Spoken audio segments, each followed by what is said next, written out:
Explosive testimony rocks week 2 of the federal sex trafficking and racketeering trial against Sean Diddy Combs. The second week of testimony in Sean Combs' sex trafficking trial is underway. Dawn Richard, a former member of Combs' all-girl group Danity Kane, just wrapped up her time on the stand.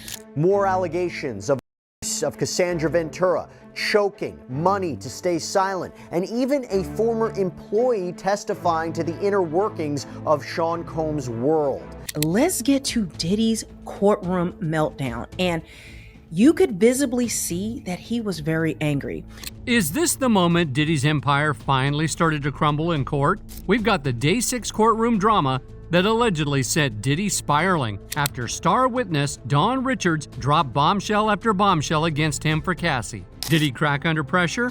Stick around, because it looks like the facade is falling apart. All right, let's dive straight into the chaos. Sean Diddy Combs' federal trial is the biggest showdown in the music world, and week 2 just hit a whole new level of insane. Former Danity Kane star Dawn Richards took the stand, and folks, her testimony for Cassie Ventura was apparently so damaging, so explosive, that word is Diddy himself couldn't handle it. Yeah, you heard that right. Threats, intimidation. The prosecution isn't holding back, and Dawn Richards laid out some serious allegations that reportedly had the courtroom reeling and Diddy visibly rattled. We're talking claims of what really went on behind the scenes, the fear, the control. So, did Diddy actually go off? Did he have a full-blown meltdown as the walls closed in? Or were the signs more subtle? A crack in the usually cool exterior that screams the defense is in deep trouble. We're breaking down the key moments from Dawn Richards' testimony that allegedly pushed Diddy to the edge, and what this reaction could mean for the entire case. Trust me, you won't want to miss this breakdown, because it looks like the defense is losing big time. Now, before we get to the receipts, the actual words that allegedly set Diddy off, let's paint the full picture of what was at stake here. This isn't just any trial. This is Sean Combs, the music mogul, the man who built an empire, facing charges that could put him away for life. 1. Racketeering. ST. These aren't just accusations. They're federal charges that carry devastating consequences. The pressure in that courtroom? You could cut it with a knife. Every single day, every witness, every piece of evidence is another turn of the screw for a man whose entire world, his legacy, his freedom, is on the line. And Diddy, he's known for his composure, right? The bad boy for life, always cool, calm, and collected, especially in the public eye. Inside that courtroom, reports often described him as laser-focused, jotting down notes, even running the show from the defendant's table, deeply involved with his legal team. He's not a passive defendant. He's fighting for his life and trying to maintain that image of control. But what happens when a witness takes the stand and starts dismantling that carefully constructed image, piece by agonizing piece, right in front of the jury, right in front of the world watching through the media's lens? Enter Dawn Richards.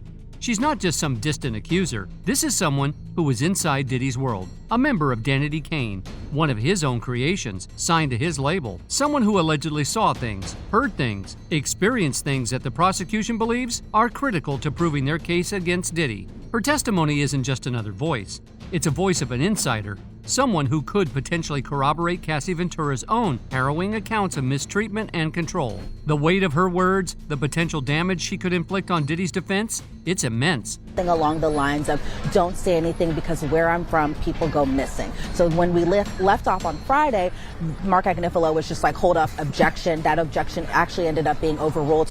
But the prosecution wasn't about to let that hang as just a threat. Oh no. They immediately drilled down on the real-world impact of Diddy's alleged intimidation. How did it actually feel to be under the thumb of a man as powerful and allegedly menacing as Sean Combs? Get ready, because Dawn Richards describes her reaction, and you can just imagine Diddy sitting there, having to listen to this carefully crafted image of a cool, collected mogul being systematically dismantled by accusation of pure, unadulterated fear-mongering. The pressure is on. If they were to say anything, they being Don Richard and Kalina Harper, allegedly, that people go missing. And so Dawn said that she was actually scared and shocked by this statement. And she said, even after the aftermath of this incident, that she continued seeing Cassie and Diddy together. Actually, scared and shocked. Those are powerful words, folks. This isn't some abstract legal argument. This is visceral. Dawn Richards is telling the jury, and by extension all of us, that Diddy's alleged threats weren't just empty boasts. They were genuinely terrifying. And listen to this kicker.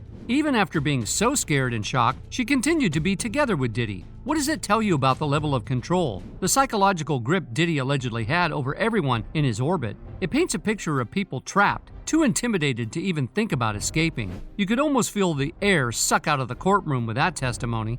Diddy's lawyers? They must have been sweating buckets. This is the kind of testimony that chips away at any defendant's composure. For Diddy, a man known for his swagger and control, hearing himself portrayed as a source of terror, that's got to sting. Is this the moment we start seeing the carefully managed mask begin to slip? Because the prosecution is methodically laying the groundwork for a man who rules by fear. And that's a dangerous image for any defendant. And if you thought the calculated threats were chilling, hold on to your seats, because Don Richards then dropped another bombshell. The prosecution wasn't just painting a picture of planned intimidation, they were revealing a climate of alleged violence that could erupt with no warning whatsoever. We're talking about random acts of aggression. This is where the narrative gets even darker, portraying Diddy not as just a cold manipulator, but as a dangerously volatile individual. Violence would be prompted just at random. She said Cassie would just be speaking up for herself, and then something like this would happen.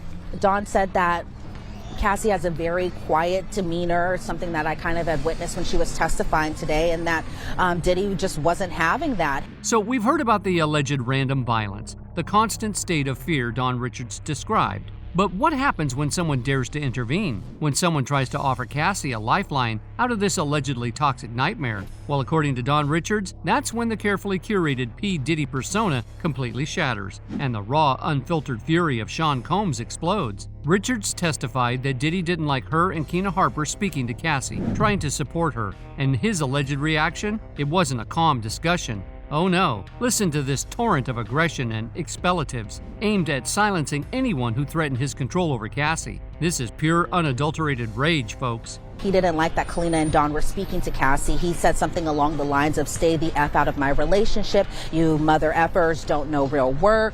That is not the smooth, charming businessman the world often sees. That is the reported voice of a man absolutely losing it, desperately trying to maintain his iron grip by isolating Cassie.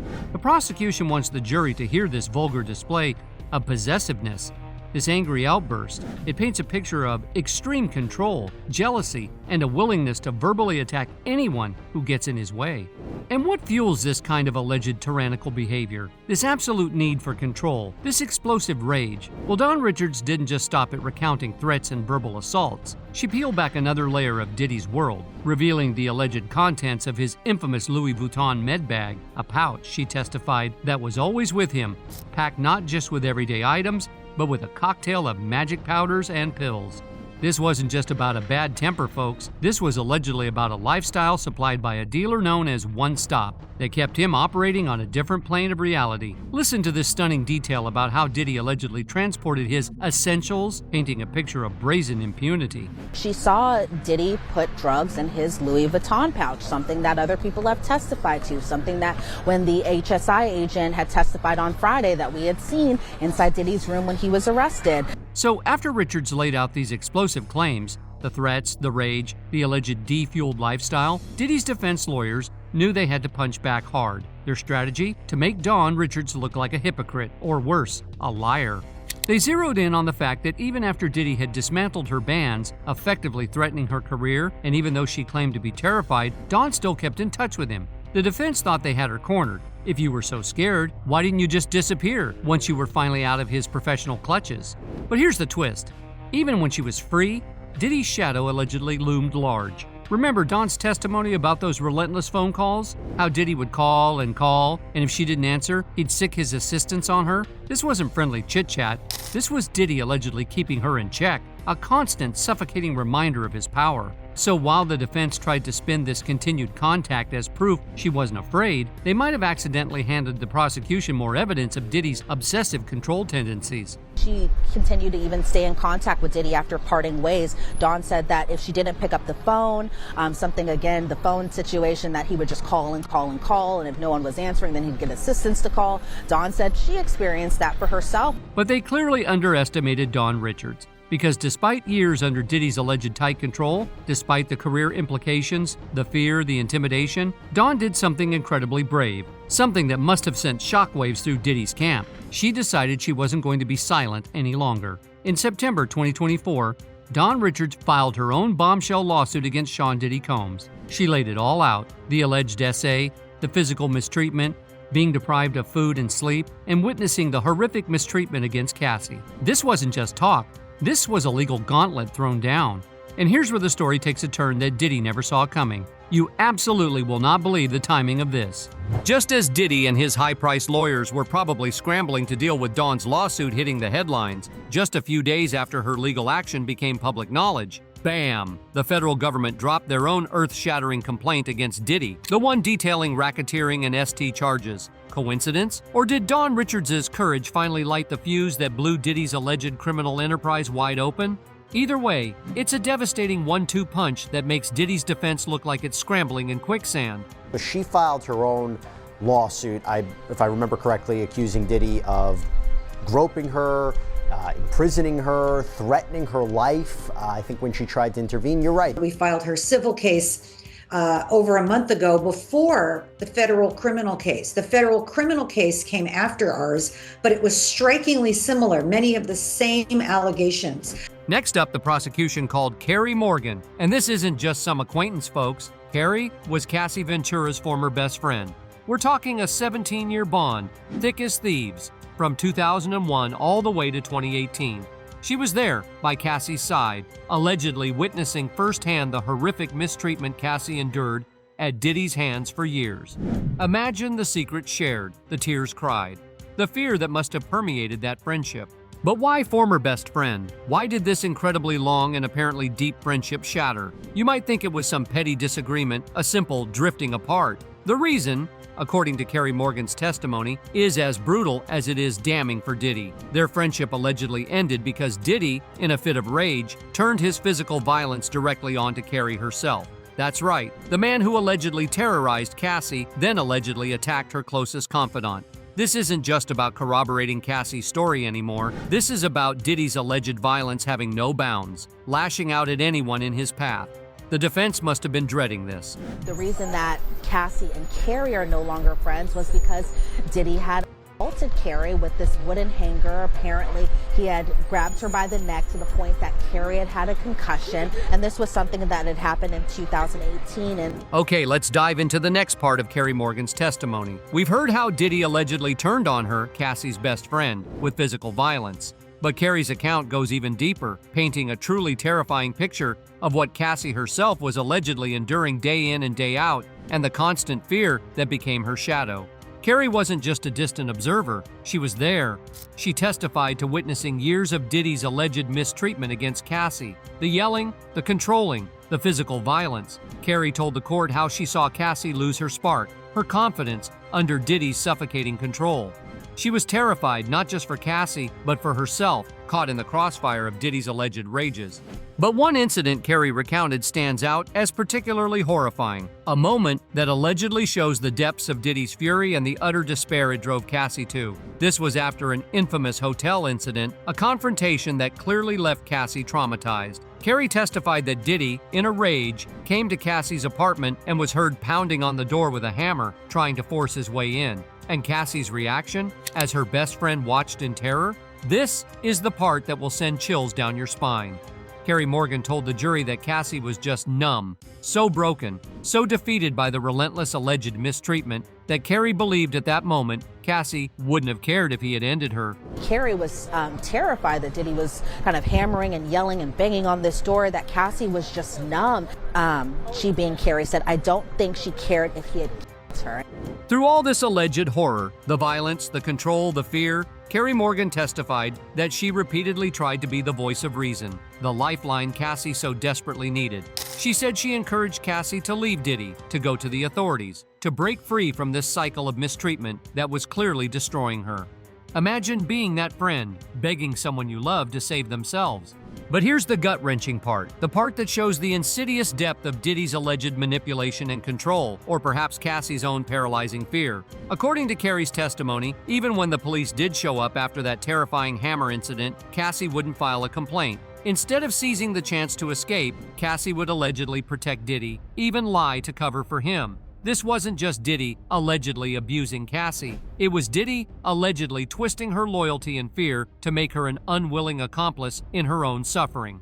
For the prosecution, this paints a devastating picture of coercive control. For Diddy, hearing this in court, it's another layer of his alleged kingdom of A being exposed, pushing him closer to that breaking point. She encouraged Cassie to talk to police, but that Cassie didn't want to talk to police. And so there were times where throughout their friendship that Carrie would tell Cassie to leave Diddy, that he controlled her job, her career, her car.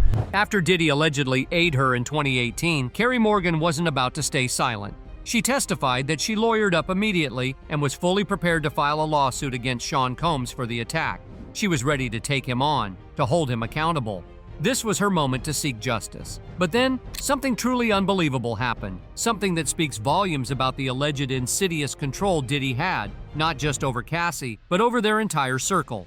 Instead of Diddy's lawyers reaching out, it was Cassie herself who played the middleman in a shockingly underhanded way. Carrie testified that she met Cassie at a pizza parlor in California, and instead of support from her best friend of 17 years, Cassie allegedly accused Carrie of milking the attack, of over-exaggerating what Diddy had done to her.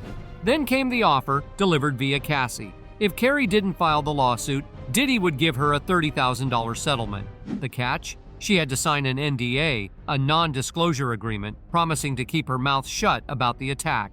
Imagine the heartbreak, the betrayal. The prosecution wants you to hear how this all culminated, directly from the court reporter relaying Carrie's feelings. Carrie felt that Cassie didn't have her back in this type of situation. Carrie, in turn, ended up just taking the $30,000. She signed the NDA, and she hasn't spoken to either Cassie or Diddy since. So the courtroom was already a pressure cooker. The judge, Judge Arun Subramanian, was reportedly losing patience with Diddy's defense team, especially after they tried to dump a staggering 400 new exhibits on the court overnight, a desperate attempt to refute Cassie's testimony. The judge was not having it. The prosecution was rightly furious, and the air in that courtroom was thick with tension. And it's right after this judicial reprimand, this public calling out of his defense's tactics, that Sean Diddy Combs didn't just snap, he reportedly detonated. We're not talking a quiet simmer. Sources described a full-blown, visible, volcanic meltdown. The fury was supposedly radiating off of him. Then, during the recess, the real eruption happened. For 10 agonizing minutes, Diddy allegedly stewed in this volcanic rage, a dark cloud separating him even from his own high-powered legal team. Let's get to Diddy's courtroom meltdown, and you could visibly see that he was very angry. Then, one by one, he reportedly summoned his lawyers for what can only be described as a verbal crucifixion. Witnesses painted a picture of a man unhinged. Diddy was allegedly snarling, his voice escalating into a torrent of pure, undiluted rage, spewing profanities and vile, derogatory names at the very people he's paying millions to save him from a lifetime behind bars. The audacity, the sheer uncontrolled fury in a federal courtroom was apparently breathtaking. But what pushed him to this alleged primal display? It was the devastating 1-2 punch of Don Richards and Carrie Morgan's testimony. Don, the insider, laid bare Diddy's alleged world of threats, random violence, and substance use, painting him as a volatile, controlling figure. Testimony, legal experts said, directly supports the RICO charges. She described witnessing Diddy attack Cassie frequently, choking, punching, and kicking her. Then came Carrie Morgan, Cassie's former best friend, who not only corroborated Cassie's years of alleged mistreatment, but testified that Diddy assaulted her too, choking her and hitting her with a wooden hanger. She detailed the alleged $30,000 hush money payout and NDA to silence her, and painted that horrifying picture of Diddy with a hammer and Cassie so broken she wouldn't have cared if he ended her. Diddy's alleged courtroom meltdown, fueled by the explosive testimonies of Don Richards and Carrie Morgan, has undeniably shaken his defense. The cracks are showing. What do you think this means for the rest of the trial? Drop your thoughts below. Hit that like button and subscribe for all the latest updates.